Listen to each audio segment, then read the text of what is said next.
and 9:30 on the dot. Well done. Right. Okay. Welcome everybody. I'll open with the council prayer. Almighty God, as members of the Rangitiki District Council, we give thanks for all the good things of our district and the advantages we enjoy. We pray that you will give us wisdom and guidance as we conduct the affairs of this meeting. We pray for all our communities and the district that we represent. Help us to be fair and honest in our discussions, and help us to work together in unity for the welfare of all our people. Amen. Thank you. All right. Do we have any apologies? No apologies. No public forum. Any conflicts of interest for declaration? These are for decisions. There are none. Confirmation of order of business. I've looked at the agenda and I would like to finish by about 11. I believe we can finish by 11:30, which then frees everyone up. And I think there's some potential snacks coming afterwards. And the management letter we might move forward. We might. I think we might move the management letter once we've done. Basically, we'll bring 9.10 through and right through to before 9.1. That's all right with everyone. Thank you. Confirmation of our minutes held pre-Christmas, 6th of December. Can I have a mover, please? Oh, okay. Councillor Fee. No. I'll second. All those in favour, please say aye. It's carried. Item 7, our follow-up actions. Item 7. Is there any comments on there? Mr. Chief Executive, do you want to talk that not item? The only one that I was going to mention, yep, Mr. Chairman, was item 12, is that I understand that that has been now done. Yep. And we have open dialogue between ourselves to and before the meeting. Yep. So I think that's operating up, probably can come off. Yes. Councillor Fee. Just a slight amendment to number 4. Yes. I just would like the date, September, the year put in after that, please.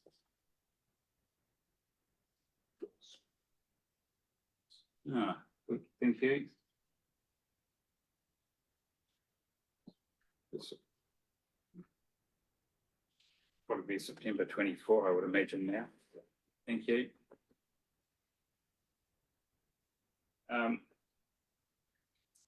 So we've got any further comments? We've got a recommendation there. Can I have a mover, please? Thank you, Councillor Simon. Seconded. Thank you. Right, all those in favour, please say aye. Aye. Against, carried.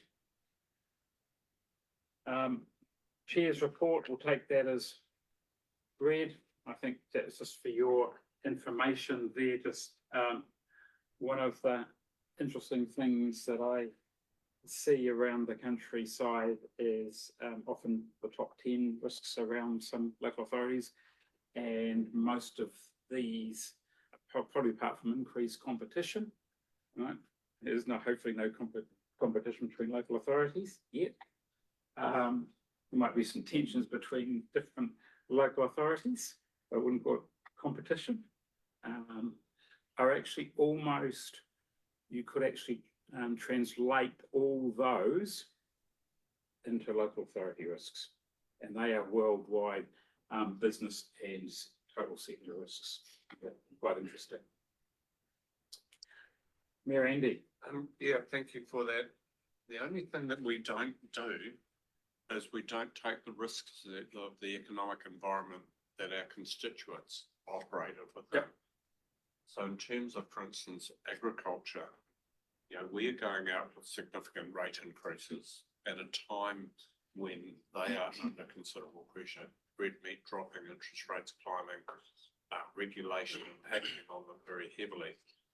And it's probably something that we should routinely every so often look at the not only agriculture but the industries that operate within a district, because the ability to fund it, the ability to pay and survive is a critical part of the risk associated with that. And I would just also say it's not just the businesses, but the households as well, because when interest rates have gone from 2 or 3% to 8%. Yeah. Anyone with a mortgage is probably hurting. But I just see that as a significant environmental risk that we're operating in. And also, I think too, is as we come to insurance, it'll be useful further down the track to actually think about what we're actually not insuring, and how do we actually mitigate those risks as well. I'm happy that we received my report. Do I have a seconder? Councillor B. All those in favour, please say aye. Now I'm going to move to item 9.10, page 90 of the agenda, since I've got Fiona and Chris, or should be Chris and Fiona online. We'll deal with your report, your management letter now. Chris, if you want to come online. Yeah, hello. Hello, can we, you want to turn your camera on so we can see your smiling face? Yeah, I'm just trying to get it on. It should be on, hopefully. Yeah, we can see you. Thank you. Lucky. Lucky, and Fiona as well. Yep. Welcome, Fiona. I think page 52. 52? Yeah, there's two management there, topics. Oh, two. Thank you. Thank you.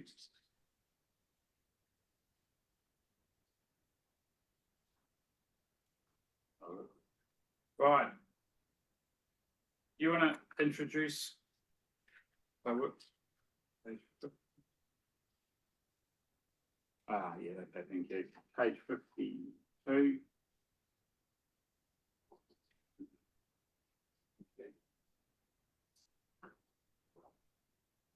So it's 9 point. No, sorry. Yes, I jumped. Yes. So page 52, 9.9. Rather than dealing with Dave's report, Chris, do you just want to talk about the highlights of your 2022-23 management letter? Yep. No, perfect. Thanks. Sorry not being able to be there in person. Had to deal with a sick child. So unfortunately I wasn't able to drive over there in time once I was dealing with that. So sorry about that. So I'll take the report as read. So the key highlights from last year's audit, I think starting off with, was that it was better, management was better prepared than the prior year, which allowed us to sign within the stat deadline. I know there in the section around the quality and timeliness, there's areas for improvement, but I'd just like to acknowledge there was improvement in the area. So that is the right way. Some of the key areas of focus last year was around a new service performance reporting standard. So we worked with council and we're satisfied that that complied with the new standard. Land and buildings were valued last year, and that resulted in the valuation being put through. But we noted that earthquake-prone buildings wasn't taken into account. So with regards to earthquake-prone buildings, for example, if a building is worth 5 mil, but it's going to cost 3 mil to make it earthquake prone, to get it away from being earthquake prone, then you need to impair that building by 3 mil. But the amount that we're talking about is not material. So it's just a recommendation going forward for improvements in that area. As you can see, the recommendations, the Marton Railway Hub. So that was all around just reviewing the expenses within that account and capitalising and expensing the items that are required. And then there was the fixed asset register. It's just really cleaning up those issues. And then another key one was the roading additions. So the asset additions from last year need to be put into the fixed asset register. So we were able to sign the accounts last year because that wasn't an issue for last year's accounts. But if that's not done this year, it could be an issue. So that's definitely an area that you would need to focus on. Also, there was the one around just the service, request for service. It was just around the classification. We were able to work with council and rectify that as part of last year's audit. But but it's just a recommendation just about the training, just ensuring that when someone rings up and it's a complaint, that it's classified as a complaint in line with the DIA measures. And then there was just the minor one just about the mileage. So what was that? Was around if someone submitted their mileage in a new financial year, but they travelled the previous year, they were just paid the rates of the new financial year of determination when they should have just been paid the old rates. The dollar figures are really small, but it's just because it's around the determination, it should be right. I'm happy to take any questions over this report. Thank you. Mayor Andy? A couple of interests for me. One is a clarification. First one, earthquake prone buildings, and I've spent time reading your report, etc. And I agree with you that there's a potential liability, but also rather than just looking at the costs of remediation as an offset, it may be a position where you actually look at the cost of demolition. So you can have a building that is on the books for 200,000 and a $5 million cost that would never be attributed to a strengthening position, whereas the true position may well be a demolition option as well. Yep. So how you reconcile that is an interesting one. Yes, no, I definitely. Because I don't want to see, for instance, a liability listed for a decrepit building that will never be strengthened, sitting in our books at 5 million on an asset worth 100,000. Yeah, so with regards to if a building is valued at 200,000 and it's going to cost $1 million to repair, it would just go down to zero. It wouldn't be going down to negative 800. It would just go down to zero. Yeah. The value of the building. Yeah, So you wouldn't, that's all it is. So like the impairment of it is just the amount it costs to repair the building to make it earthquake strengthened, but up to $0. Okay. So if something is worth 200 and it's cost $1 million, you're not that, then they have negative 800, it will just go down to $0. Okay, that clarifies that one. The second one, and your notes against the operational versus CapEx, and the way, and I'd love to understand this a little bit fully, because my understanding, for instance, if you go and build a new bridge, then all of the planning and etc. can be part of the CapEx, folded into CapEx. However, if for some reason that bridge doesn't proceed and the CapEx no longer becomes a functional item, then that part of planning would revert to an OPEX cost. And so sometimes, for instance, it is hard to determine for us as a council as to which line it may end up sitting in. Do you understand what I'm getting at? I think so. I'm not quite sure how we detail that in terms of reports. All right, so I think so this is related to the rail hub. Well, it could be related to that, could be related to anything. Yeah, it could be related to anything. So I think an easy example is we're designing, say, a wastewater treatment plant. We make a design of a wastewater treatment plant, and then we try and go through resource consent, and then it's not in line with what the regional council wants. So then we redesign the wastewater treatment plant. That first design would be the one that you write off. So it's really, at the moment, it's kind of just an exercise you need to do at year end. So the key one is the project still going? So you have to assess every project that's work in progress. So if you're doing a new building at year end, is the building still going? Yes. And then you just, review the costs the person who's managing should be able to review the costs and see if there's any costs that are not relevant to that asset now to get it into the state it would be. So it is a difficult exercise. It's not the easiest. And usually this is just a problem when there's difficult projects, when there's some complex projects. And for example, in the management report, that's definitely been a complex project because of the environmental court and everything that you've had to go through. So usually projects are not that complicated, hopefully. And like, for example, a feasibility study in that you wouldn't be capitalising, you'll be writing that off as well. Yeah, I agree, but I just wanted to highlight that there is that underlying issue in terms of how we are perceived and potentially the subsequent changes that could be required. Yeah. The chair, do you understand what I'm I getting? understand exactly what, and this is, right, if I can just, right, I might take slight issue with the auditor's comments that feasibilities aren't always, right, capitalised. The issue for me is the accounting standard says it's actually the cost to actually acquire or create the asset.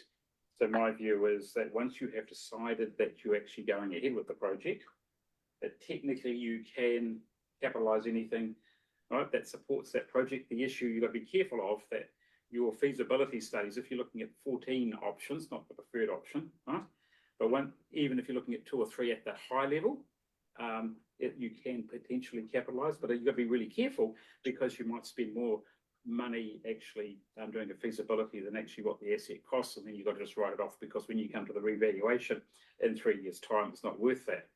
So that's the challenge. What I would appreciate, and maybe Dave can provide feedback to us at the next meeting, we're talking about that $1 million potential write-off of the rail hub.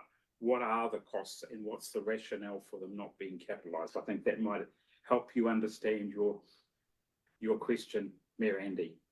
I think Chris could probably answer that now. It came out of his field work. It was environmental, unforeseen environmental court costs and that type of nature stuff, wasn't it, Chris? Yeah, I'd have to go back to the detail. I think it would be, rather than debate it now, I think let's have that information. Thank you. Any other? I just following on from the earthquake buildings. Just a question: if the building has been revalued, Yep. and it's based on its market value, and it's known that it is actually an earthquake-prone building, surely that should be actually factored into the market value, and we shouldn't actually be then writing it down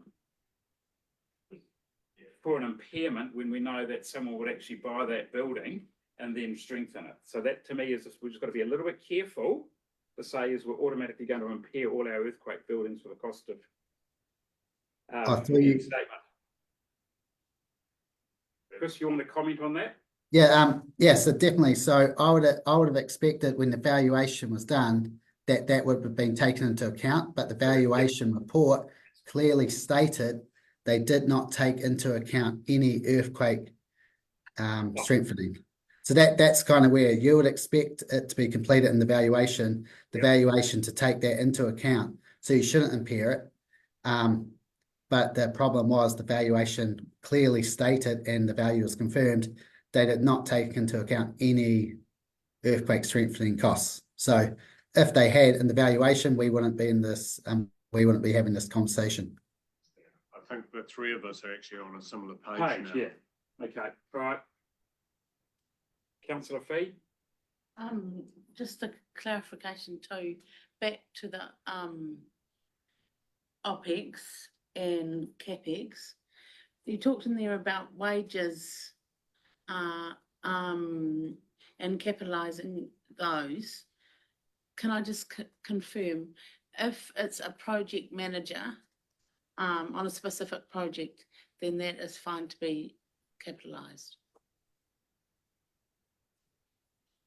Who are you asking the question of? However, it's probably, I'm sure it's accounting 101, but just that's my own mind. But yeah, All of us, yes, yeah, basically, any cost directly associated with the development of a capital project, the cost can be capitalised, yeah.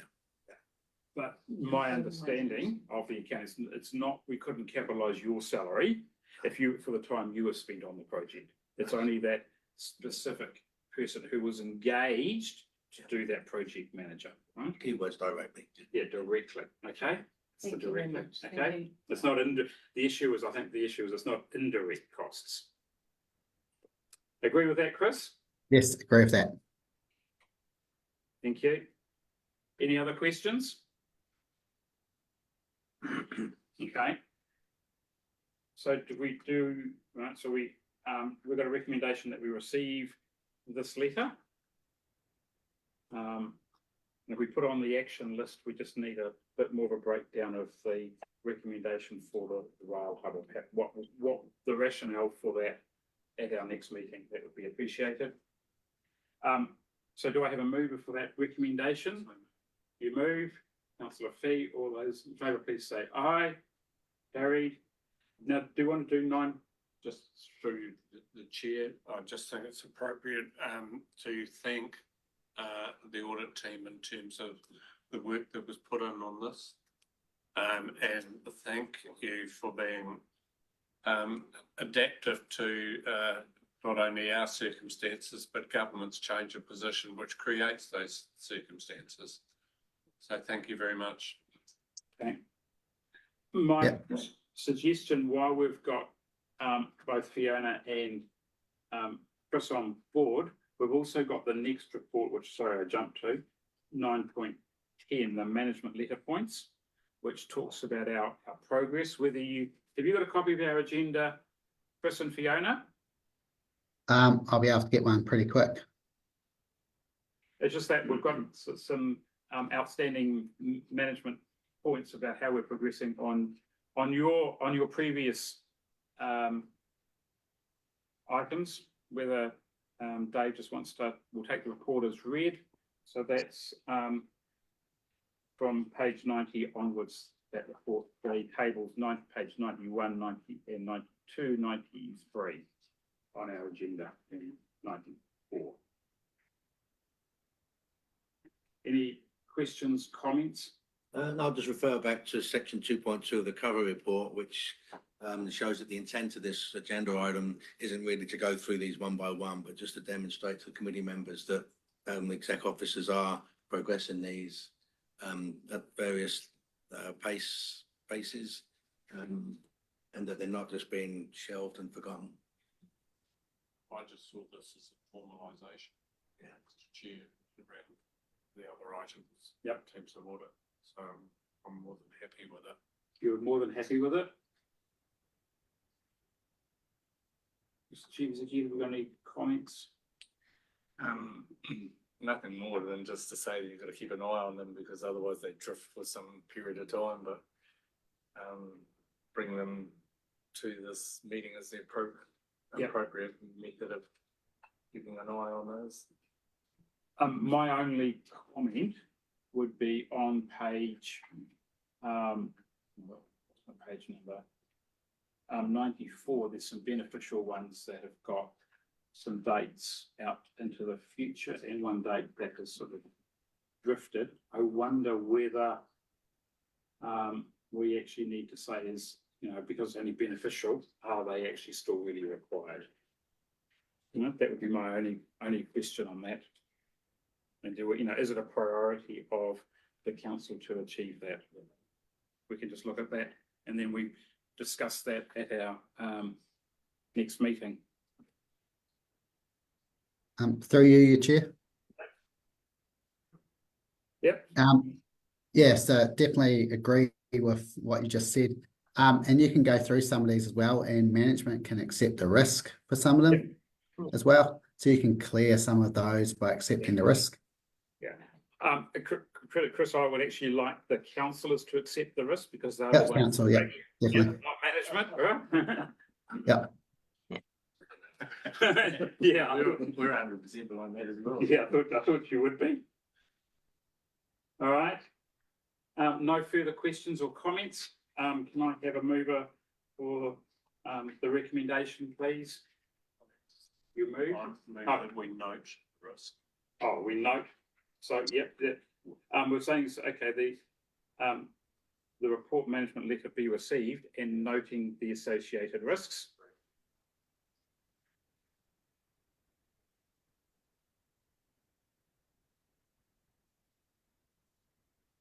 Thank you, Carol. All right, do I have a mover? Worship, second. Pippi, all those in favour, please say aye. Aye. Carried. Thank you very much, Chris. You can go and look after your sick child, and thank you, Fiona. Thank you. Yeah, I look, just so I I just- want to say I look forward to working with you and the future audit. So Thank you. and what I just want to See you say is, again. yeah, thank you. Thank you for all the time. At council really enjoyed my time on Rangitikei. Enjoy coming to Marton. It's a nice little place to come to. And now you've just got a new and improved auditor. So, Fiona, so you know. So you've made it now. Made it. You've made it now. All right. Awesome.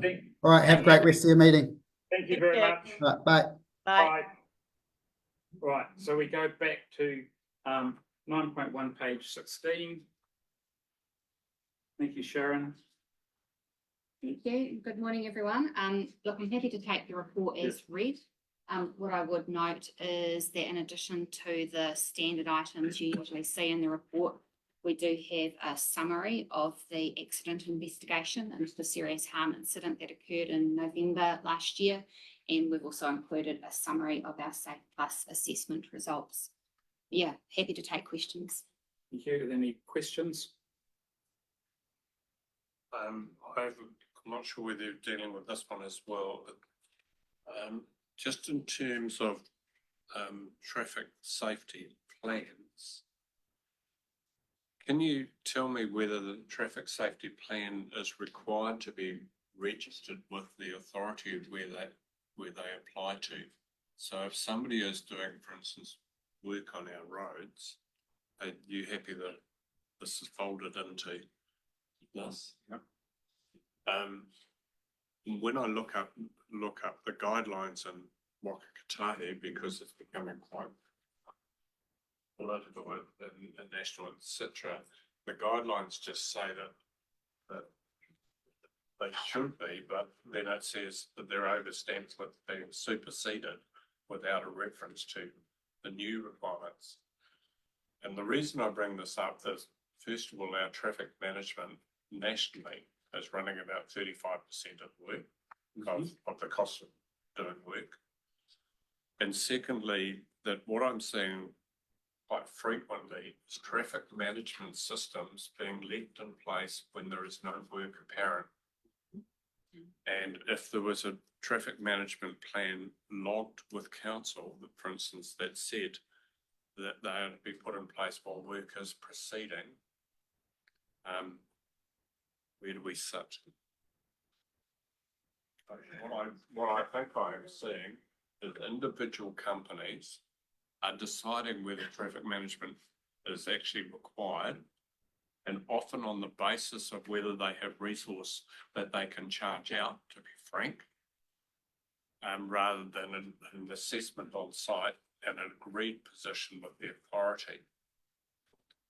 Through you, Mr. Chairman, this is generally health and safety wellbeing for the staff. The reason why the contractors was in here is that we're ensuring that the contractors need, but maybe that's something that Arno we can look at through either assets and infrastructure or something. So we have to ensure that the contractors maintain a health and safety policy, but in terms of whether we can influence the actual stuff that goes on the roads and how we influence that is something that's probably better coming from the infrastructure angle. That's why I asked whether it's appropriate, because and whether you refer it back to assets. Yeah. But I would like to understand our position. So if somebody comes to us and says, you know, those road cones and speed restriction have been sitting on an unused site for an extended length of time, as happens, where do we sit? so I don't have the expertise to answer that question, so I. Three, No, yeah, no, three, I it's think, just yeah, like I yeah, said, yeah, I think to me, right, it's a wider discussion, right? And I think, I know what's coming, right? I've talked to somebody who's doing some other work, and I've talked to the chief executive about it separately, right? I think the issue here is though, I think we actually have a liability. If the contractor who's required to have that traffic management plan is working on behalf of council, then we have a liability as the PCBU, right? So therefore, right, but if they are digging up a telecommunication line, it's not, while it's in our road, it's not necessarily our responsibility under health, safety and wellbeing. And that's where the crossover is. But if they're doing a resale or patching on our road, then we have an obligation. So that's, I think that's where that crossover is. And I think it's probably a little bit of a worthwhile discussion outside of this forum, but I would be really keen, just to round it off, in your future reports, if we could actually say, as Arno and his team checking on the contractors that they are complying with their health and safety plan.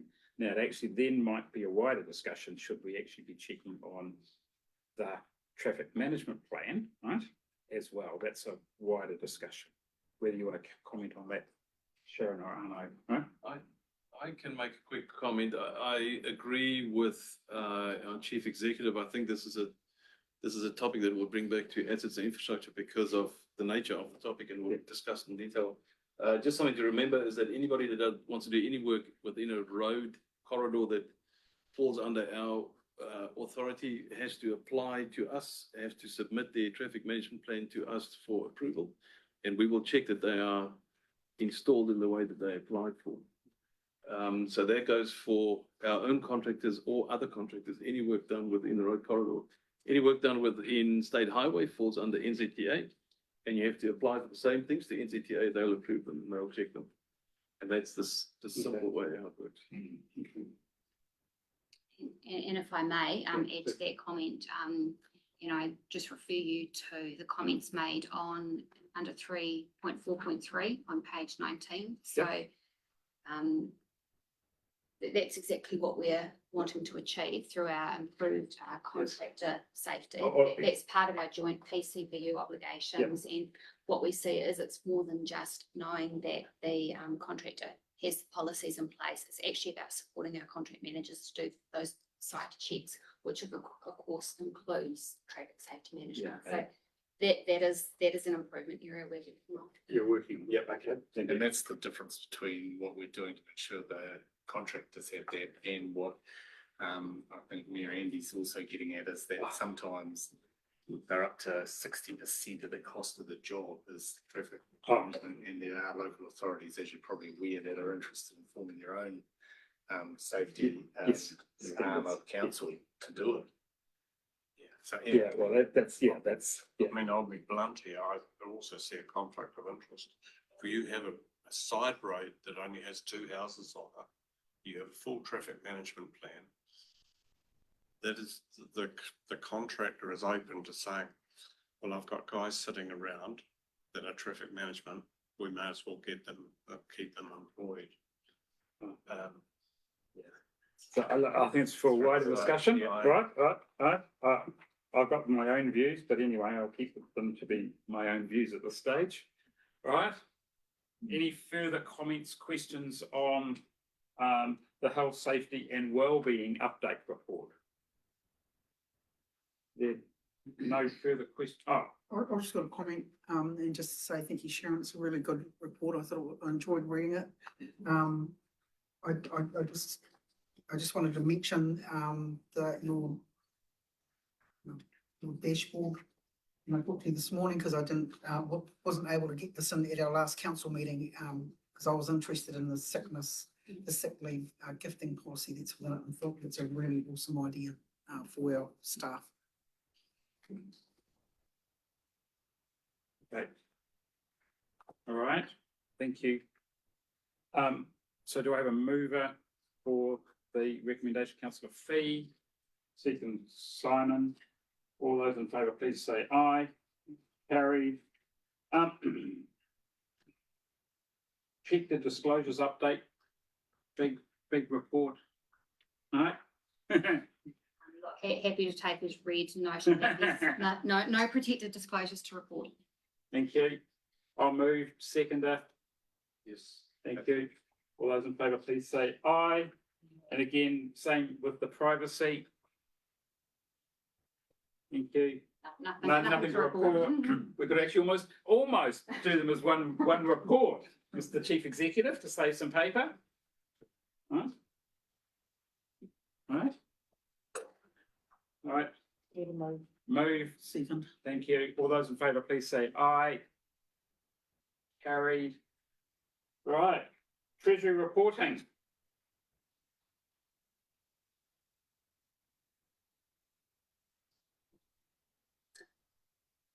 All right, Mr. Toombs. Thank you.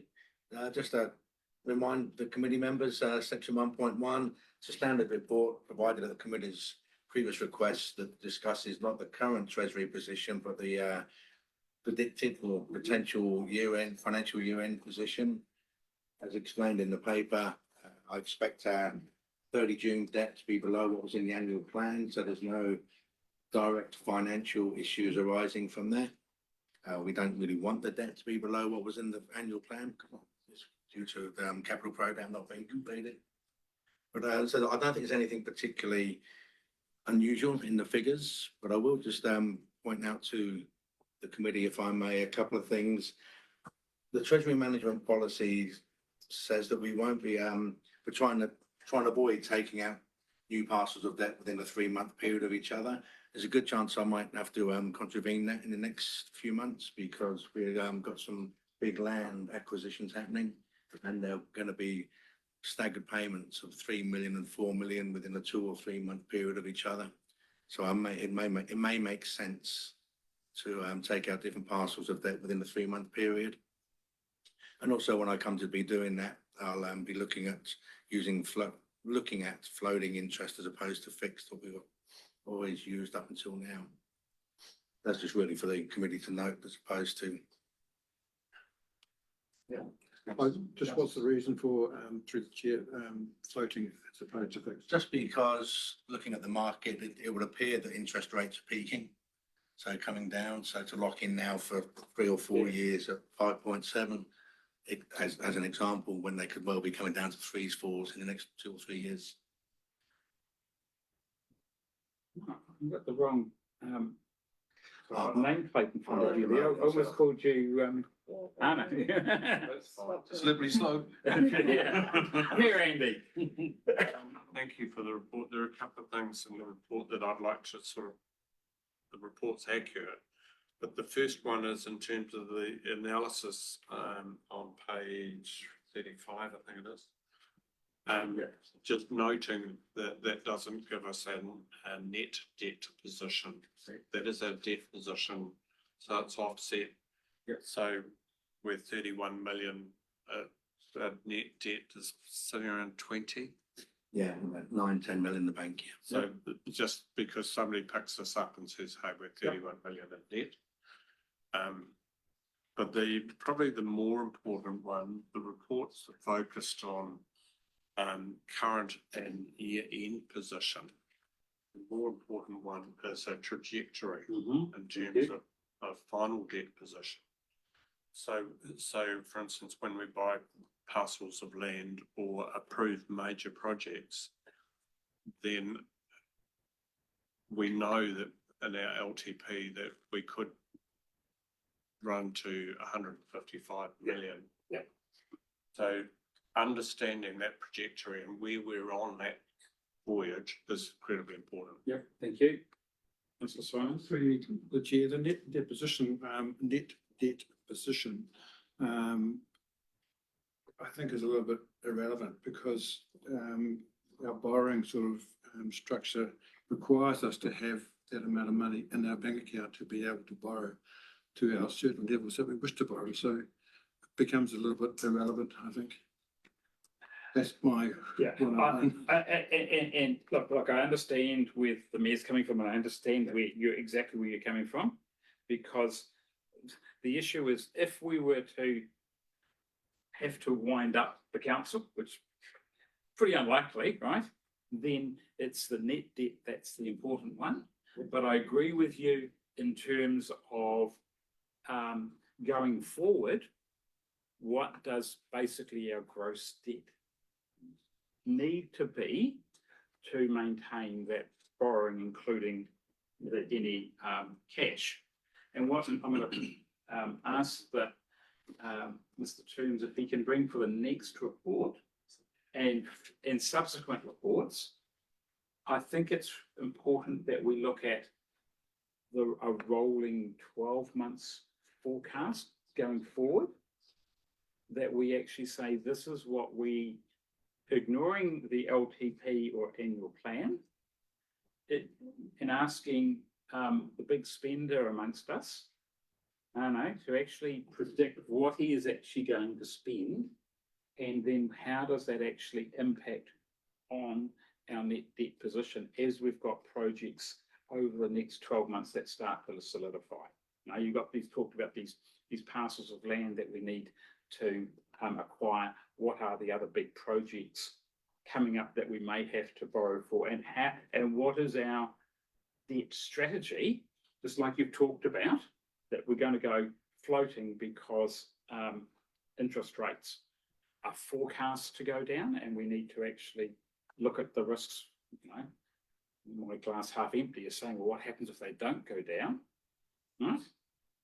Compared with my glass half full, as the saying is, you know, everyone else is predicting them to go down, and how do we actually manage that what I refer to as the interest rate risk, but also making sure that we've got capacity to borrow, which is Councillor Simon's issue, that we need that liquidity to ensure that we can borrow and make the repayments. And I think that to me would be a worthwhile improvement to the report.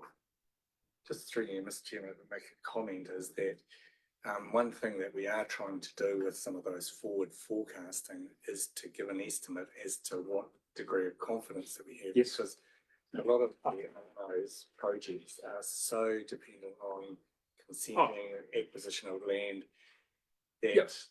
the task of actually predicting it is quite difficult. Yes. So we have to be realistic about that, and we have been trying to get that around in some of our other documents too, is that we have X amount of confidence in it at this stage because of the variables.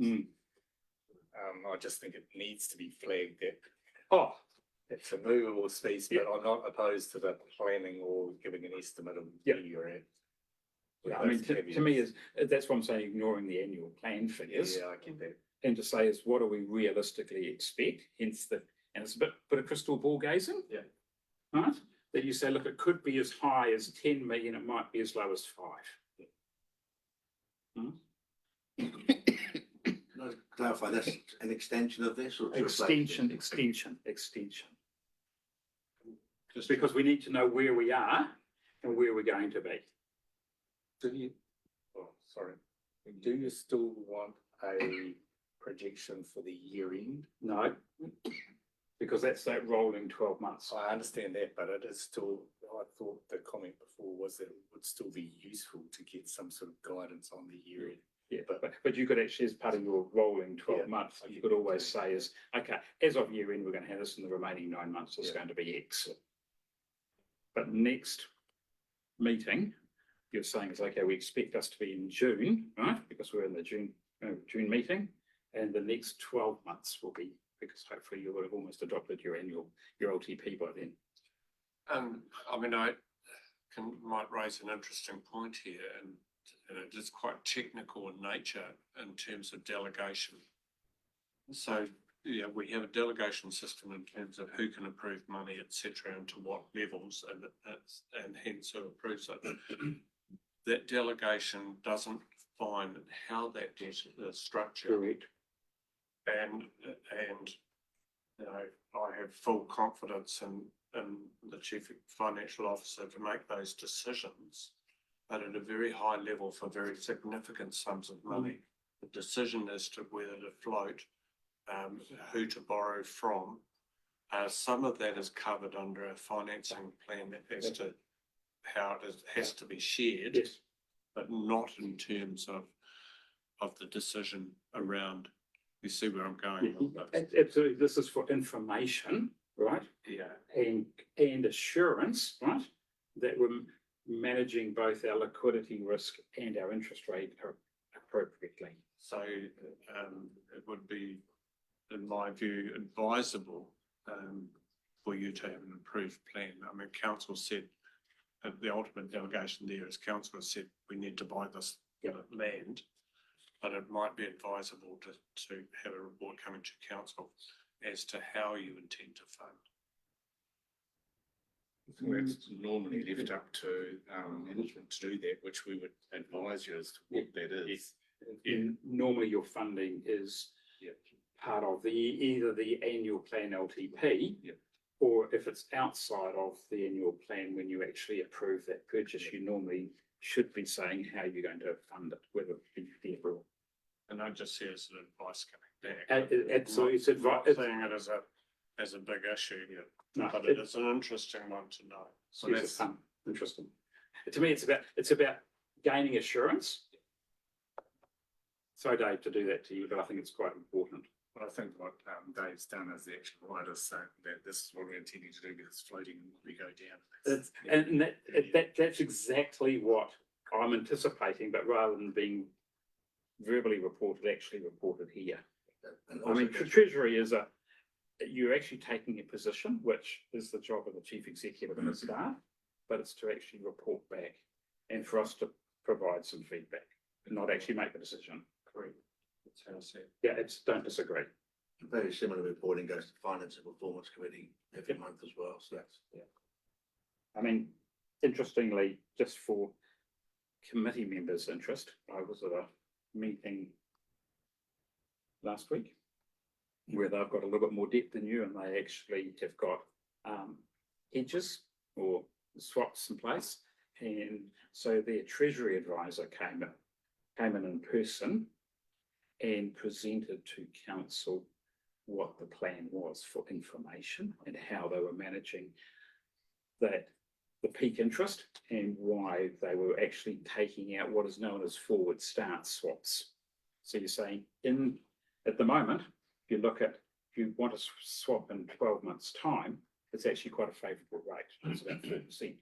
So we're actually going to buy some of those to protect our interest. And one of the smart things you can do, and I'm not saying this council does it because you're not needing because it's a sophistication, but then you can actually buy forward start, an option to buy a forward start, which is a swaption. So it's quite a technical game, and as you get more and more debt, we've got to make sure that both liquidity and interest rates are being managed appropriately. If I might just add on to that, especially with the cities, when they get group debts as well, it gets very complicated, and it's not unusual to have a separate treasury company to look after group debt. Sorry? It's not unusual to have a separate treasury company to look after. Only Dunners has that. Not In New Zealand. In New Zealand, yeah. Right? Which I think you were at, right? Anyway. I should actually comment on the chief financial officer's acumen, because as he pointed out to me this morning, that we are currently receiving a higher interest rate for the money that we borrowed rather against the cost of borrowing. So we're having a profit. That's great. Yeah, but that's almost speculation. Almost speculation. You got to be careful. If you were doing it for the purposes of profit, then that does become speculation. But if you're doing it for liquidity reasons and other reasons, it's okay. And I know if you were a credit rated council, Standard & Poor's loves cash. So a lot of councils in that position try and juggle that requirement to. So it's at least cost neutral. I think is the term you try and achieve. Mayor Andy, right. So we've got any further discussion on our Treasury report? Mate, do I have a mover? Councillor Simon, seconded. Mayor Andy, all those in favour, please say aye. Next item, 9.4, our work program. Thank you. Take the report as read. Are there any highlights? Yes, standard reports, I think, sections. Scroll down. The terms of reference are due for review. And there's 4 other policies that are currently being consulted on. And current areas of concern have been section 2.6 in response to the committee's request. I've added in how. Sorry, it's the following paper. So the terms of reference are attached and they're due for review. So I'm not sure how the chair wanted to progress that as to whether the committee should pass thoughts through for next committee meeting or what the approach would be.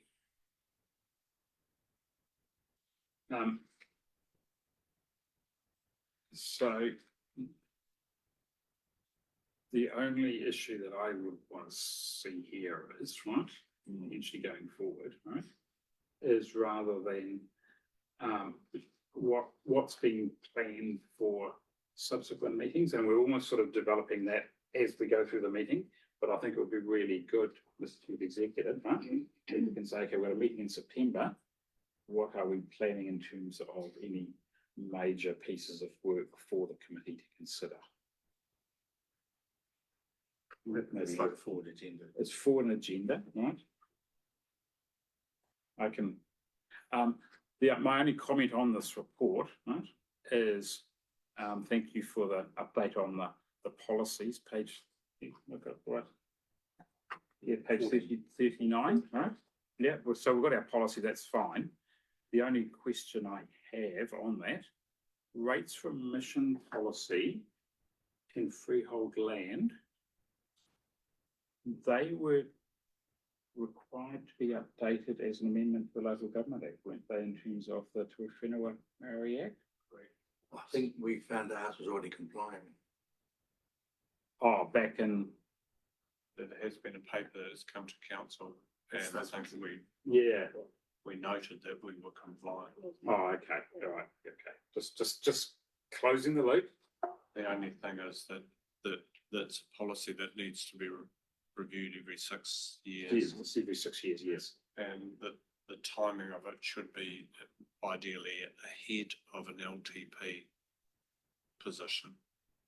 Some of those are currently out. Consultation as well, yeah, so that's what I saw, that's what I saw, yeah. Thinking it you don't want to do it. No, so the issue is totally agree, and sometimes some councils actually, because of extenuating circumstances, a la Gisborne, right? They actually had to create a new remissions policy or postponement policy. So, you know, that's why you've done it now, right? You then should actually be bringing it back into your LTP cycle. That's what you're saying, Mary Andy? Correct. Yeah, that's fine, yeah. But in terms of for instance, you can, as I understand it, you can do an amendment to it according to circumstance. For instance, a cyclone. That's right. And you still got to, but you still have to consult on your remission policies and postponement policies. Yeah, doesn't have to be a full blown one with hearings, but you don't have to consult on your treasury policy anymore. Three Waters. We won't go there, right? I think it's too early, right? The government have announced their initial thoughts, for the want of a better word, and we will know more further down the track. But I think there is some, in my opinion, there's some major concern over what that actually then will look like, but what are the risks around it? Because the big risk is we just don't know what's been thought about. Mayor Andy, Yeah, considering you made the news last night. yeah, I mean the reality is the government's gone down a track of forming CCOs with balance sheet separation. We don't have details around that. We don't have details for the lending institution of the world as to how whether they will accept those positions. Mm-hmm. So we could waste a lot of time just at the moment on Oh. something we don't understand. Oh, and totally, and I think we just note that it's a risk for council that there is huge uncertainty what it actually means. And the devil will be in the detail, as we found out with the last proposal. Standard and Poor's have already expressed reservation. Councillor Simon? Sorry, Chair, just a quick question. If council, if it goes down the route of CCOs, the council's asset and tree waters will get transferred? Yes. Where does council stand as far as that goes? Does the CCO have a debt to council? That's the detail, the mayor is right. Okay? That's the, to me, one of the big issues for Three Waters is how is the financing going to work? And how does the CCO, for the want of a better word, levers off council's ability to rate? Because that is why LGFA has been so successful, because they've got the ability to recover. If a council doesn't pay, they've got the ability to then actually create a special rate. Now, CCA won't have that ability. There's been, how would I describe it? Commentary to say that water entities are a really good security risk. And I go, okay, where does, but again, it's not government guaranteed. There is no ratepayer guarantee, etc. So where does Standard and Poor's actually, because they're the credit agency that determines your rating, which determines basically the risk profile, which determines your interest rate. Yeah, there's so many issues here. For instance, when you form a CCO and you decide on a shareholding, the shareholding is likely to be by way of government legislation. And there is likely to be a process of government that says, irrespective of your desires to form a CCO collectively, we want you, we direct you to include such and such a council. So at that stage, the commercial aspects of a CCO are being overridden by government legislation. I mean, I could go on. There's just so many of these questions that we haven't got answers for. We haven't got any answers on terms of price regulation, other than the economic regulator who says there won't be price gouging by a corporation, but no standardisation of price, etc. All of that's yet to come. I would say we're not going to, my crystal ball is saying we won't know anything definitive until this time next year. Well, the ministry have come out and said the ministers come out and said there will be 18 months of legislation ahead of us. So you're looking at the best part of 2 years before these get set up. It's just that, through the chair, our council is spending a lot of money in the next couple of years on Three Waters, and that the council is incurring debt to do that. And that, to me, becomes a sort of where does that debt sit? Because the council will hold the debt. I think that is clear that that would then go with the body. That was part of the original legislation too. Yeah. Is that whatever that was, it would go with the body, and that's why there was the National Transition Unit set up to make sure that anything that was being spent by council in the interim was reasonable. So there were some checks and balances in place, which you would think would be in place for any going forward to stop the council doing a $100 million project on something that really could be 50 million. So that debt would go over. So there'd be some sort of regime put over that ensures that that spend was reasonable, whatever terms reasonable is. But it's more the how it links together and who's in that, and what regulatory power is the government going to have to force councils to work together to get that bigger thing, because that's the trick. Oh, it is the trick. Otherwise you'll be, I mean, there's a lot of detail in what you're talking about, Mr. Chairman, too, and how it's financed, but in the first instance, you've got to get a group together, which is fraught with difficulties, you know. But even in just writing off the legislation as it sits currently, they've created an enormous problem as well. Yeah. Because, for instance, we could go out and say, we're going to spend $100 million on our three water bond. And before, with the legislation in place, there was a check and balance process with the National Transition Unit, which said you have to get approval. Well, with that legislation having gone, effectively that safety net has gone also. But there's just so many of these gaps.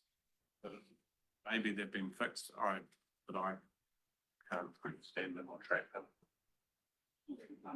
To me, we just uncertainty. Yeah. Whatever do you think? Yeah, look, we're all crystal ball gazing, right? And I know there's one group that are actually pushing for a CCO to be set up ASAP. My advice to them is hi-ho, on the basis that we don't know if that's actually what you set up will actually be compliant. So we could actually be wasting a whole lot of time and effort without actually knowing the framework. Unless they're trying to set a model up for the rest of the country, but that's high risk. That's very high risk.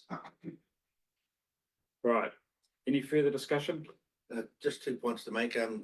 First one mainly for the chair's information. Our draft long-term plan has separated our financial and infrastructure strategy. So there's only 2 councils that have a combined strategy, I believe. But you might be interested in that. Yes. Look, the risk of doing a combined infrastructure and financial strategy is that you've got to do then your financial strategy for 30 years.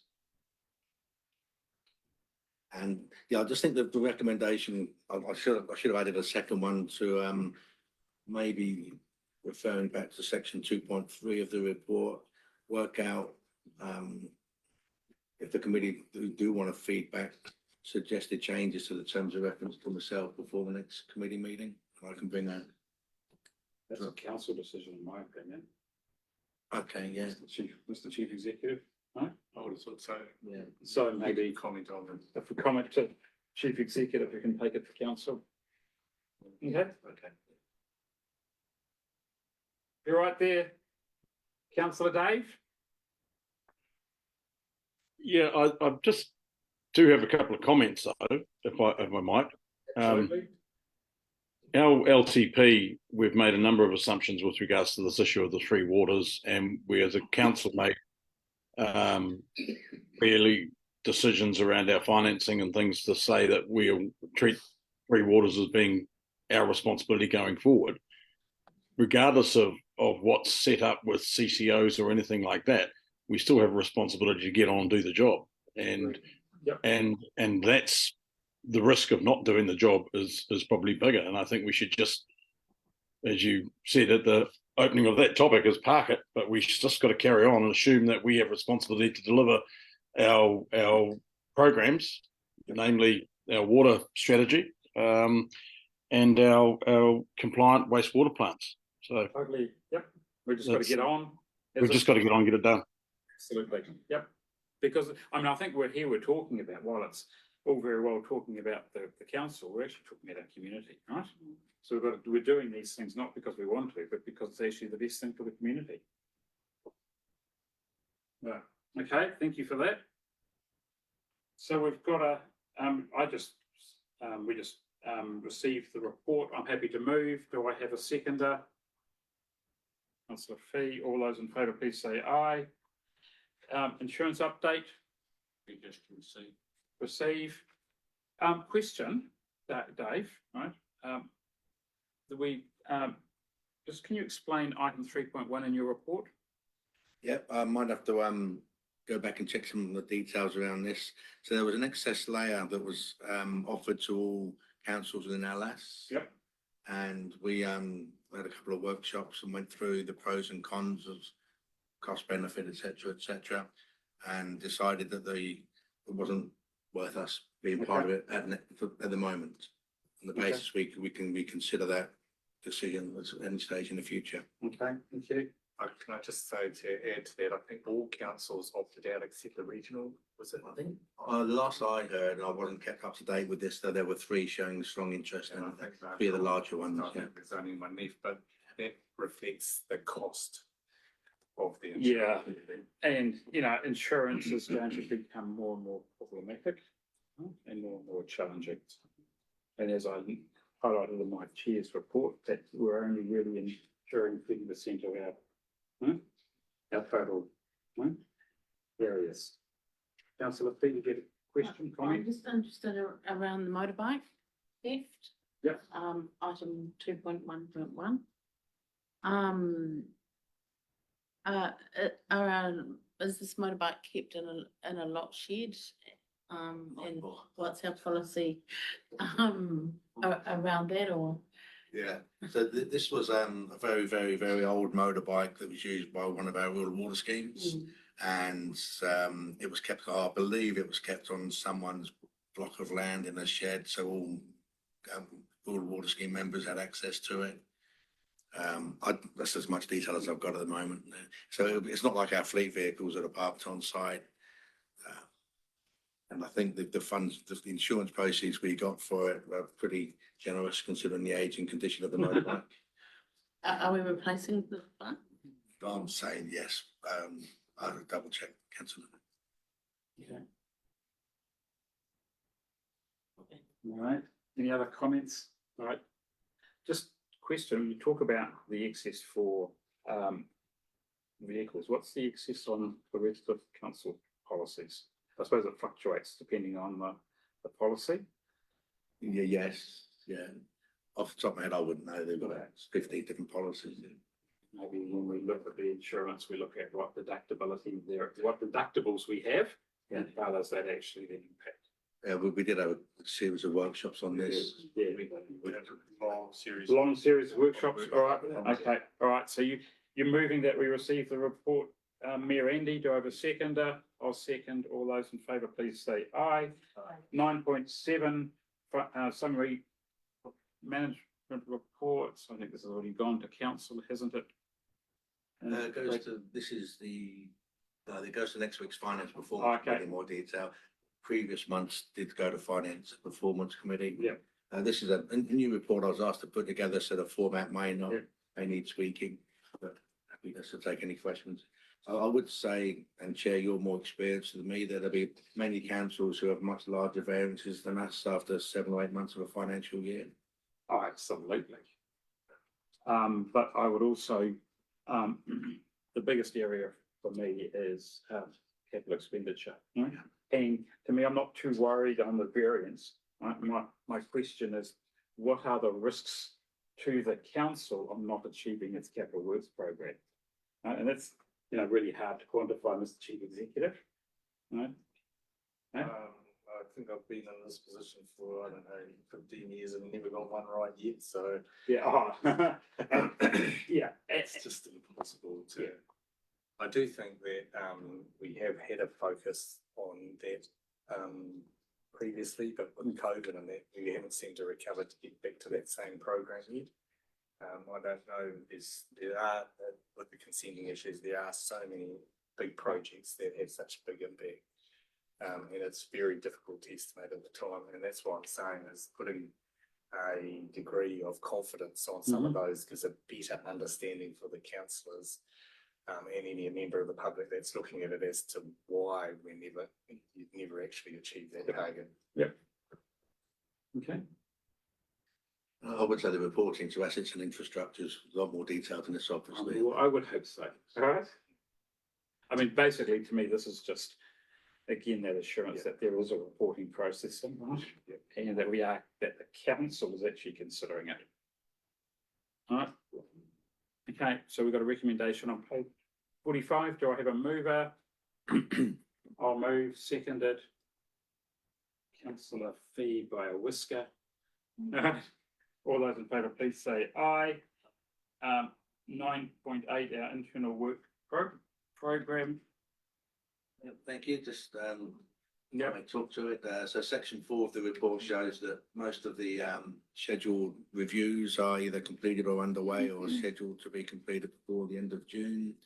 I was asked at the last committee meeting to show the relationship between these initiatives and the strategic risk register, which I've attempted to do on the second attachment. So apart from that, just happy to take questions. Any questions? Councillor Fee? I'm just interested, 4.9, the community wellbeing. What is, I was just don't remember what that refers to. So that was my space through you, Chair. And we'll just go through and we're still setting the measures that we're measuring against. But for example, we've got the information from Impact Collective and some of the things, how we're contributing to the wellbeing. A part of this is the external audit as well. And I've had someone that has been working with my team as part of the whole community engagement with the library team. So we're getting Hugh to look at it from that external perspective. Thank you So very much. yeah, how we're working towards the wellbeings in the community space. Awesome. Okay. Any other questions? Comments? Thank you. So we've got a recommendation there. Do I have a mover? Councillor Simon, seconded. Thank you, Pipiti Tiora. Is that right? Have I got that right? Vicky Tiora. Thank you. Vicky, thank you. My glasses don't, right? I'm not strong enough. Thank you. All right, all those in favour, please say aye. Aye. Next item, we jump to our forward reporting on 9.11. And again, Standard report. Standard No report. updates, yeah, okay, happy to say no updates. that actually helps me answer for, I don't get it from your auditor. I get some questions from some auditors, you know, what's the process for reporting forward? So this is, all right, thank you for that. So do I have moves, seconded, Mayor Andy, all those in favour, please say aye. Strategic risk on 9.2. Yes. 9.12, I should say. 9.2. Thank you for that. Page 96. Yep. The author of this report is ill at the moment, so if you want an overview, I'm very happy to. But it's one of the deep dives into yeah, I the noticed that. strategic Yeah. risks, and I do think that those projects come to council on a regular basis. But like all things, they are subject to influences that some we can control and some we can't. But if there's any questions on that, I'm happy to try and answer them at a higher level, or if somebody's got more information on them, if they don't answer that too. Mayor Andy. Yeah, I was going to raise this with Kevin ahead of the meeting and I forgot. Apology. In terms of risk, I believe there's another risk that we don't deal with effectively. And that is the risk or lack of clarity around from the governors and staff when a project is completed. So I think there have been some projects that we have assumed have been completed, but are actually still come back to haunt us and get one more descriptive term. So for instance, if I think I and councils believed that something like the Portorino project was complete and signed off and finished.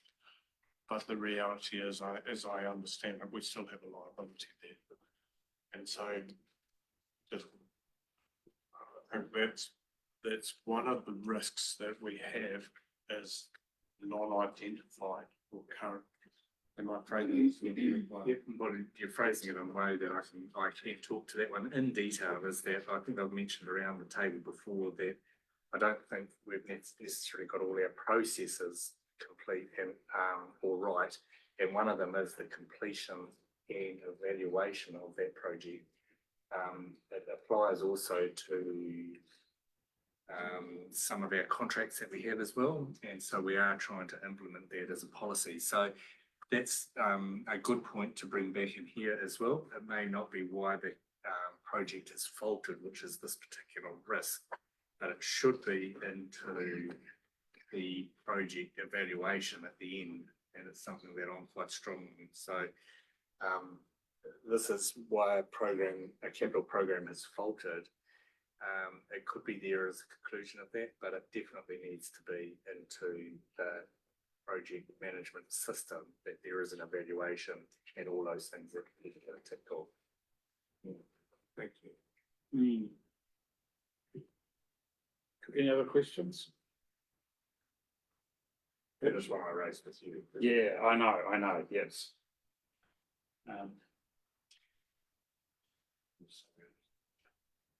Yes, Councillor Simon? Had a situation that, just in very recent times where, as the governor, you're asked to make decisions and, in hindsight, all the information that would have been there wasn't there in the reporting, and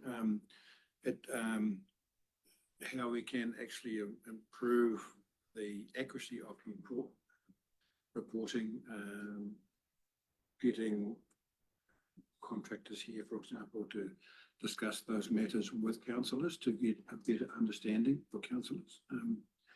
It's a difficult space for governors to understand and get a handle on, because it's not their expertise, and but they are the ones making the decisions. So how we manage that, I think we need to actually have some thought put into that.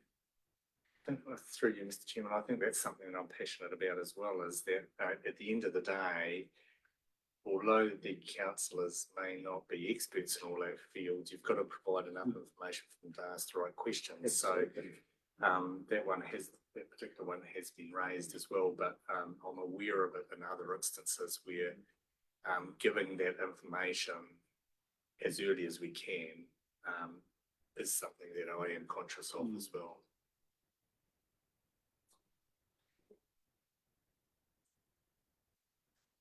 Yeah, and I think the issue here is each significant capital project will almost have its own risks around. They do. That's a how do we actually assess those. And Councillor Simons is a bit broader, that it's not only on capital projects, but that's a good instance of one that as much information as we can needs to be put in front so those analysis can be done. And there are other avenues where I think that political arm perhaps needs to be involved more in some of those decisions, or being party to them, or getting early advice as to, with as much information as you can have, to ask the right questions. Otherwise you're a dumb buyer. Yeah, absolutely.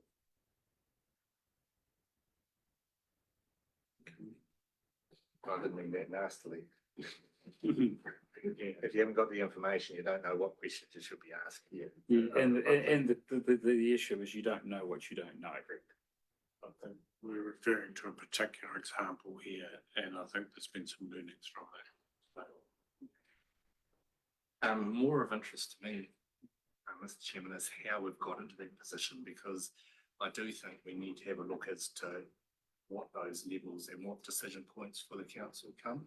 And from my experience, I'm not sure we've got them right here. But again, that's something that needs to be looked at in a systemic way and actually review it from start to finish. Just from a government's view, we're sort of all the work is done, and then we get to make the decision. There are no layers in there that me as a councillor can go through and say, well, where are we at with that layer? Has there been peer review, all that sort of stuff, to understand the full bigger picture before the big decision is made at the end. Having something dropped on you, which is just the big decisions being made now, but I think we'll see a bit of a change in the projects that are coming before you now, in terms of a process which those decisions for the governor arms need to be made. And I'll be interested in your comments when you get to see those as to what your involvement or the decision points are and what the management are making, where they come. We just need to be more closely aligned. Thank you. Just to just my comment into that, would be that when you're entering into, as a governor, into the space, decisions that would have been made prior to me entering into this. I'm just thinking about what Simon said, Councillor Loudon has said. So some of the decision making may have happened 2 or 3 councils back. Yeah.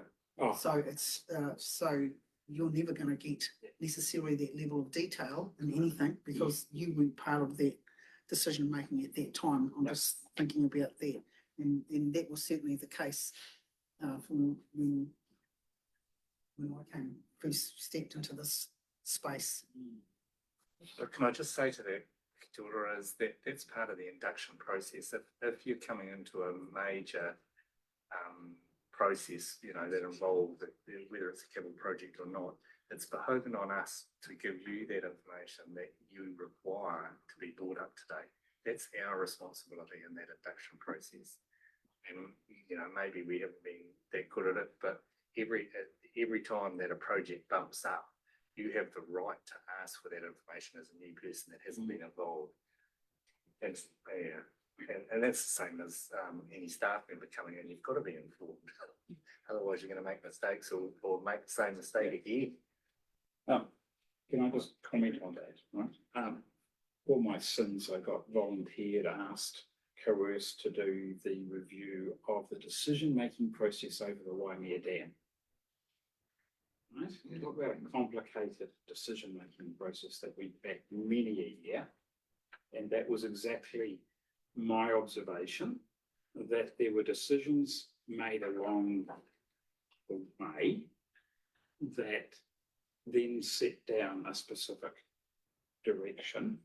And one of the things that I recommended that no one has ever taken up on is actually a decision tree. That's what we're trying.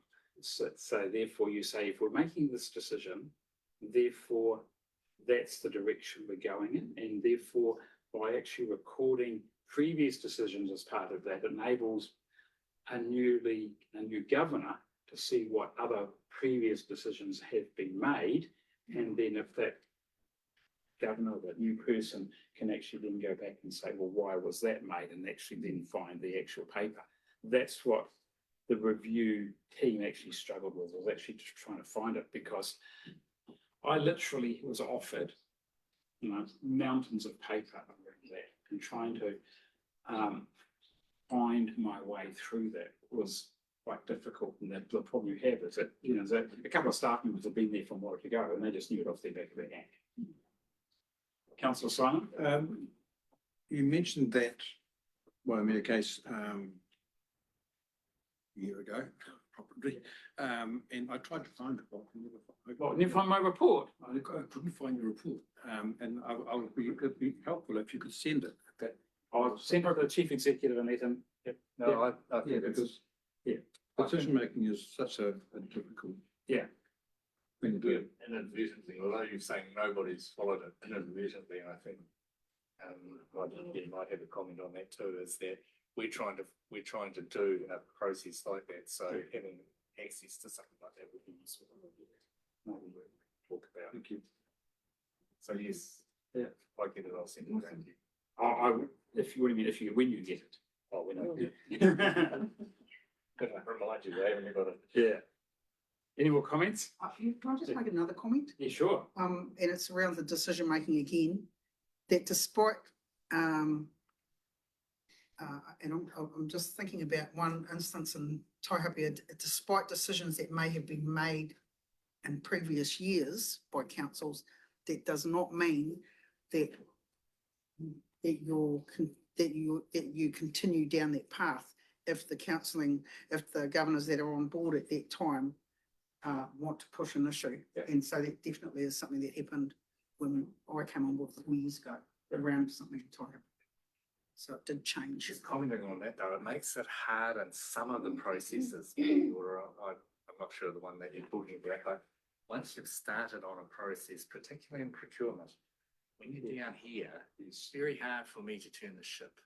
Yeah. Because you've been through a process that any one of those people that are involved can then say they're being disadvantaged from where they've been. So I appreciate that there may be some areas where you legitimately can turn that, but some it's quite hard for us up here, even in management, to alter those, even though you might interpret that there is a change in philosophy or a change in collective thinking between management and governors. It's quite hard to alter that.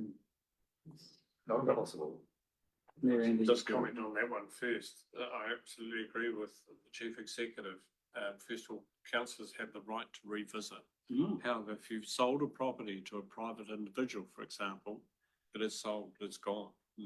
That decision is irrevocable unless you try and acquire it back under Public Works Acts and things. Really, really tricky. But we have a by-election. We have 4 people standing for a council position. They will be inducted the end of April. And May, effectively, they will be making decisions on an LTP.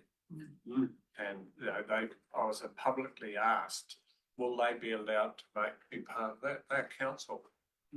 But the process of bringing somebody up to speed to be able to make the informed decisions is challenging. And you could equally say it takes years for a council to start to understand how council runs.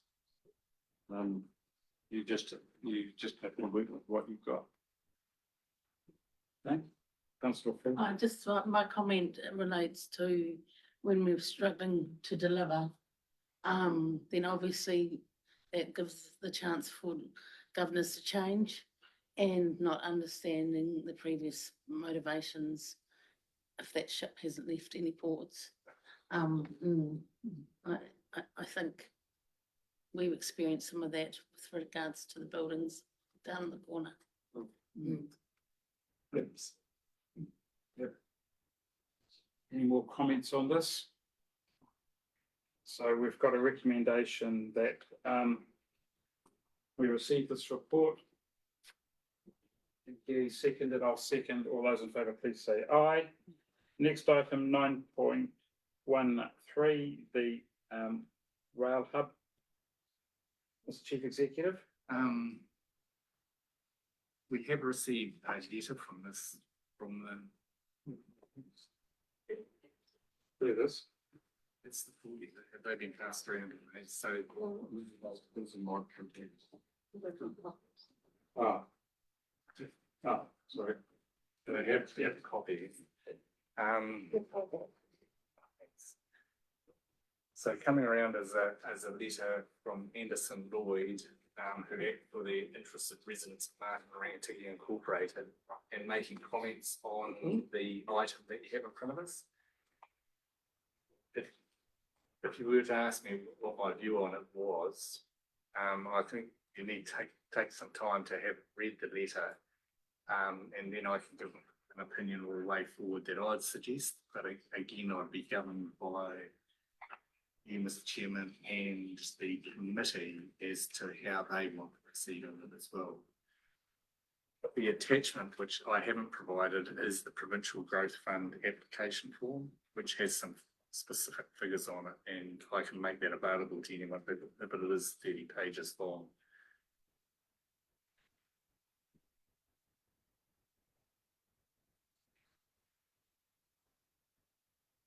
Give you, how long do we need to read that quickly? What's your speed reading skills like? I don't think you need to speed read it, but you need to have read it so that you can make a decision on where we go. Can I ask when this was received? Last night. That's right. You stated yesterday. Just to the Deputy Mayor, I've just emailed it to you. Okay. So I'm not sure how long it's going to take. You won't get it until tomorrow night?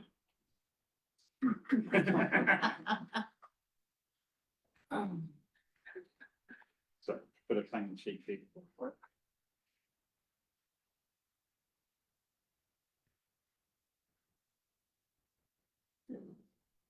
You get a copy? I've read it this morning. I'm happy to make some comments, but I'll be guided by, I'm interested to hear the view of the chief executive with regard to this. Guided by those views.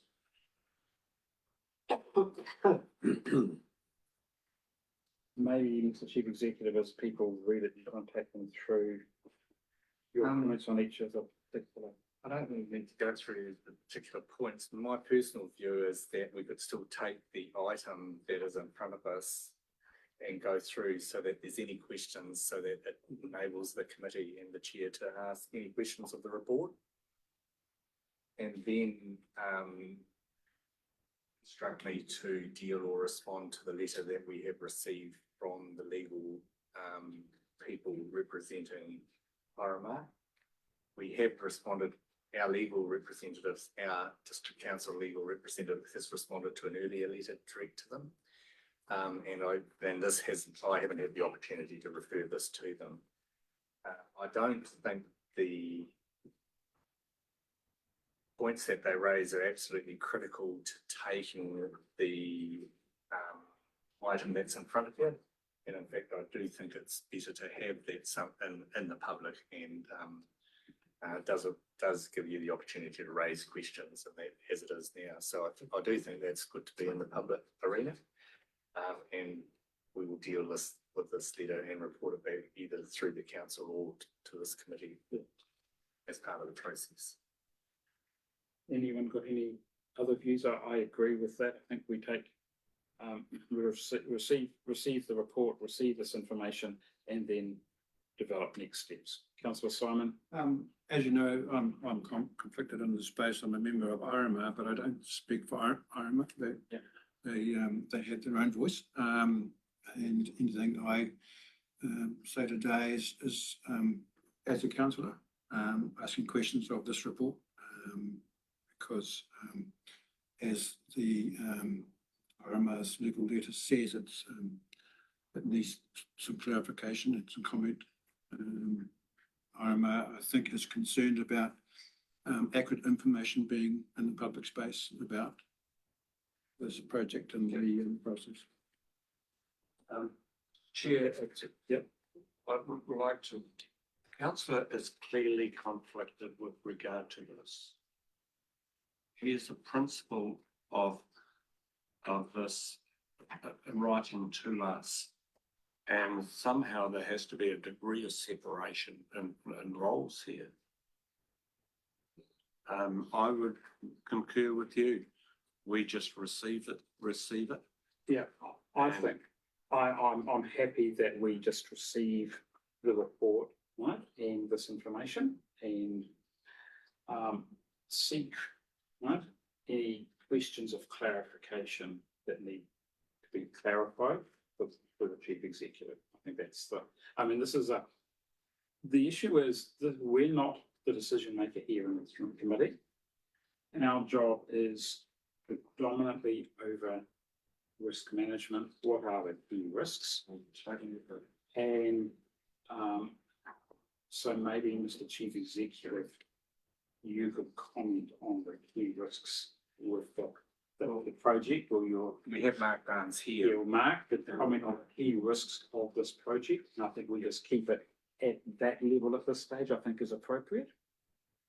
Noting this letter, right? And I also note there's a view of conflict of interest. I actually don't see a conflict of interest at this stage with the committee, because we're not actually making any formal decisions over this. And I hear you, but to me, this is about the risk for this discussion. It's about the risks around this project. So Floor is yours. Oh, okay, well, thank you very much indeed. And yeah, still good morning to everybody. Yeah, so I'm just referencing sort of section 8 of the report, which basically is all about the significant, and I highlight the fact, significant risks to council. Hopefully, and the way it's been structured is, this is the risk, or this is how I see the risk, and this is a consequence, and this is a potential mitigation strategy to deal with that risk. They're in no order of priority, I should have them, but these are in essence the top 5. So obviously, and again, could take issue with some of the words. The recent change in government, obviously, is a few months old now, but nevertheless, sitting government, it's different to what the sitting government previously, and we do know that clearly that finance and funding within the government sphere is under scrutiny, and so there is absolutely a risk that the support for this project could be withdrawn, and the consequence of that, it's consequence of the Marton Rail Hub, and that is the key thing to focus on, is just the Marton Rail Hub, would potentially, the likelihood of it progressing is reduced dramatically. Clearly there is an opportunity to lobby and engage with government, and I'm not best placed to talk about that particular mitigation strategy. I don't know whether that wants to be commented on at all. You looking at me? I'm looking at you. Yeah. Thank you very much. I think you just opened Yeah, the reality is absolutely there is a risk that a project doesn't go ahead. That is quite correct. And in terms of if it doesn't go ahead, our exposure is quite clearly listed within the document. So thank you. In terms of the mitigation around the government position, you were right to name the principal who has responded at that senior level to say that they would work with us. The risk is that I, to my council's knowledge, has no definitive position in writing as by way of guarantee. So you're relying on the witnesses who have been there at the time to say, yes, this was stated. I think Kānoa are genuine in their position, but of course there's always a risk that a government could remove Kānoa from any decision-making role. We've got that degree of uncertainty with how government will operate and how it will determine funding streams. So I acknowledge certainly the risks associated with that. However, to some extent, irrespective of those risks, we have achieved an industrial zoning, which has value to this district strategically and has value to the district in terms of potential great income, etc. That is a real position. So I guess there's some, long-term offsets with regard to that. So I can't provide more clarity than that. We're at ministerial discretion. Yep. Councillor Simon? Just to comment on Mayor Andy's statement there, that at 6.3, he's acknowledged that Kānoa and named Martin Dunn as being the person that has acknowledged the debt and the excess debt, the unplanned costs, and that expenditure will be recovered from the $9.1 million government contribution. He hasn't acknowledged any sort of further support for this project according to that statement. Can I respond? Whereas I've said that Kānoa and so on could be removed from the decision-making process, they still sit under a ministry. So they sit under MPI and so on as the principal. So the degree of responsibility that I can take back to government through that channel. How they restructure, in my view, will still be argued, that they have a responsibility because they have made this admission, and they have made it the admission in front of parties that are neutral and separate to council. So when you have, for instance, Accelerate 25 in that position, and others say it is what it is, but I think we have a degree of protection there. But it would be a case of arguing that, certainly. There's no absolute guarantee. You can see it's not as if we have a letter that has been sent by Martin Dunn that illustrates that. Councillor Simon? I don't wish to dominate the conversation, by the way, but I do have quite a few questions. At 2.1, it's outlined that RDC is a sponsored, it's an RDC sponsored initiative.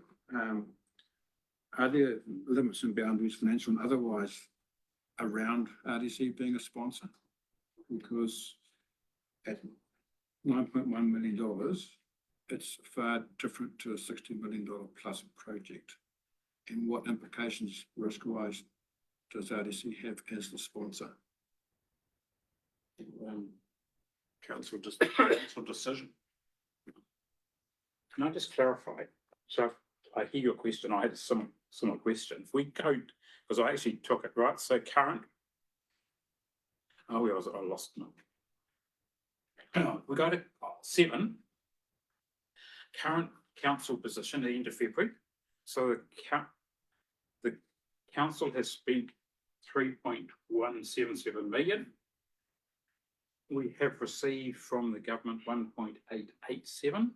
So currently council has spent 1.29 million. Is that the total spend of council? That will exclude the OPEX or council funded element. That's to do with the 9.1 million. Sorry, That is to do with the 9.1 million.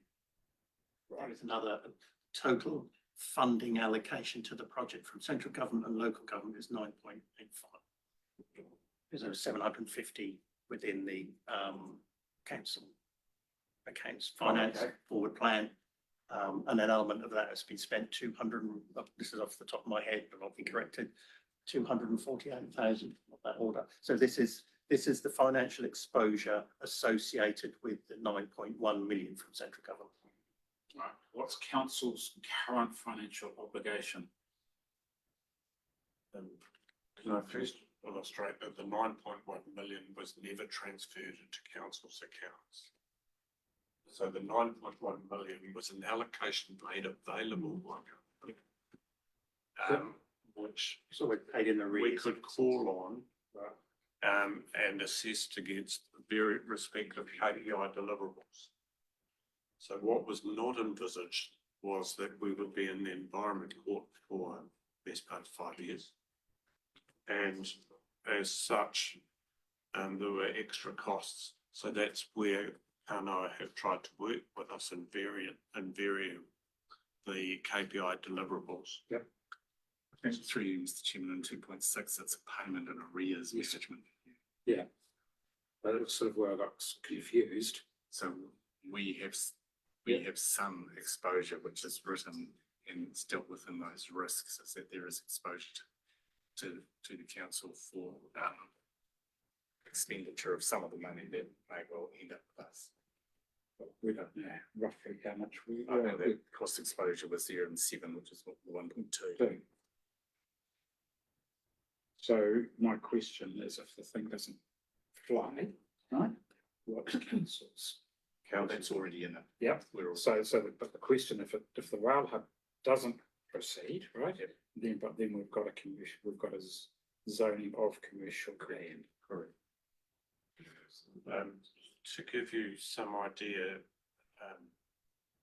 to acquire a zoning of commercial land elsewhere around the country comes one heck of a lot more than Mhm.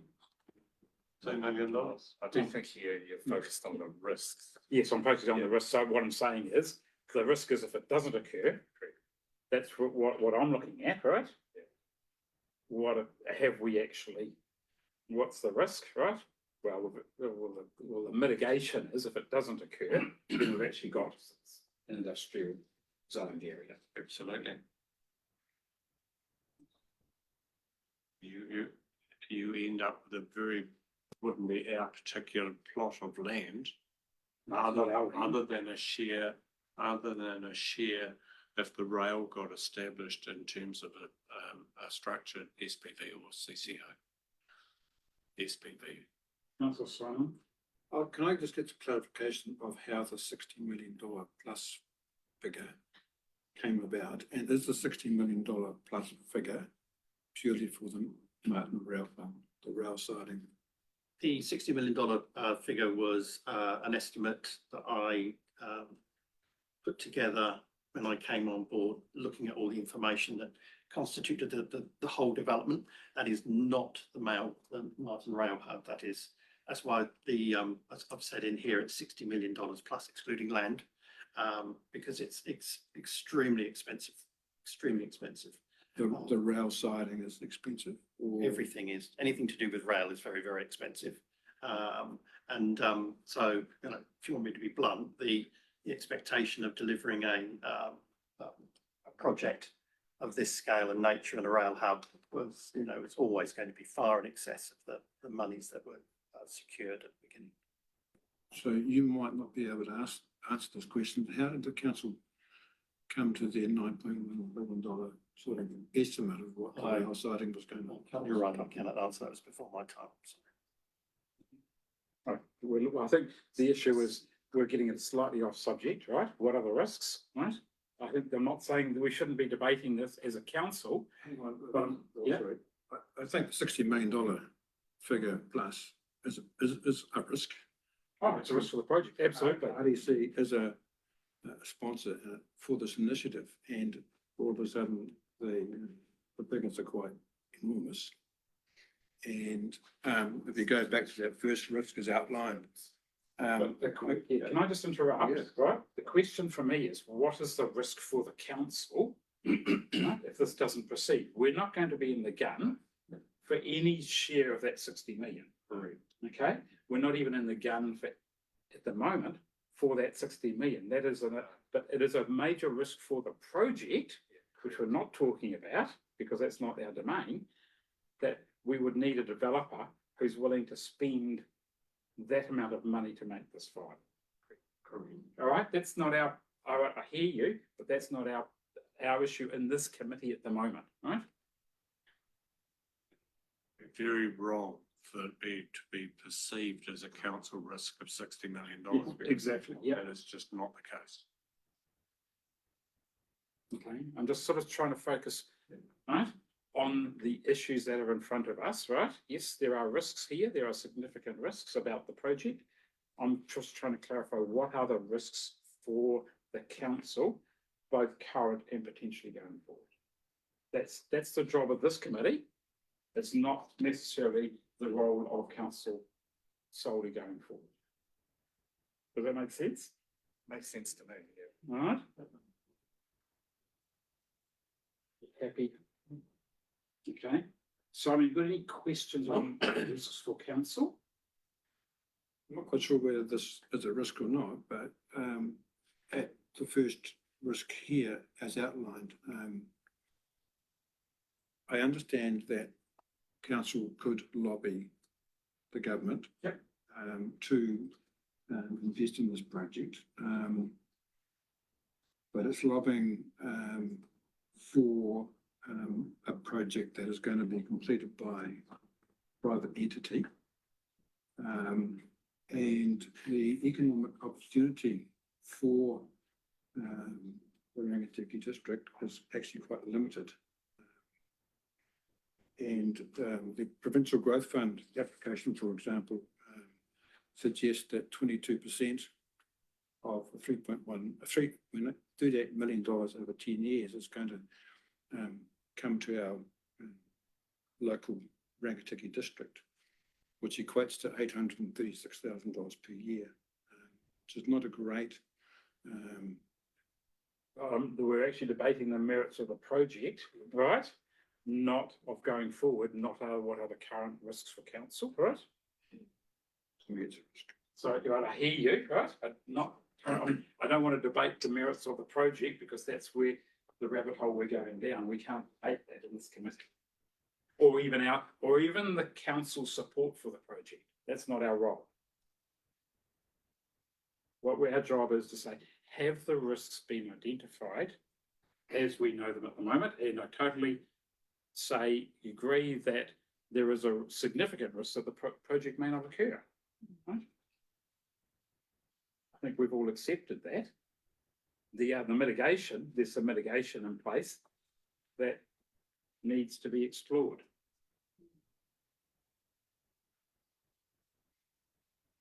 I mean, my concern is that,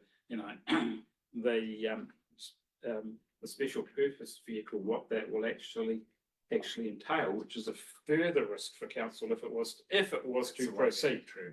So that's, excuse the pun, well down the track. Yeah. So, I mean, I think to me, the role of this committee is to have a watching brief over the risks over this project. That's it. This is the role of this particular committee, and I don't see any conflict of interest with you participating in identification and consideration of those risks. A decision about what council does or doesn't do is a debate for another day and not for this committee. That's exactly as I see it. Yeah. So council has given a direction to move in this part. Yep. Unless council came back and said to myself and the chief executive, we have no further wish to engage with government or any other party. Yep. The status quo remains. Okay. So in action, I would actually see an ongoing reporting to this committee about what are the, we've got the key risks there. Have those risks actually changed over a period of time? So I'm happy then to move the recommendation that we go back to my notes, right? That we receive the project risks, right? And that's what we're talking about. It's the risks around the project. And it's a chief executive, right? Right, report, right, and we can add in, right? Receive, and that the chief executive report to the committee on those risks as they are updated. I'm happy to move. Do I have a seconder? Thank you. I think it's the mayor's project. So not project, it's the mayor's, not project, right? He knows more about it than anyone else, right? Right. Do I have any further discussion? All those in favour, please say aye. Aye. Is against carried. Can I have a mover that we move into public excluded?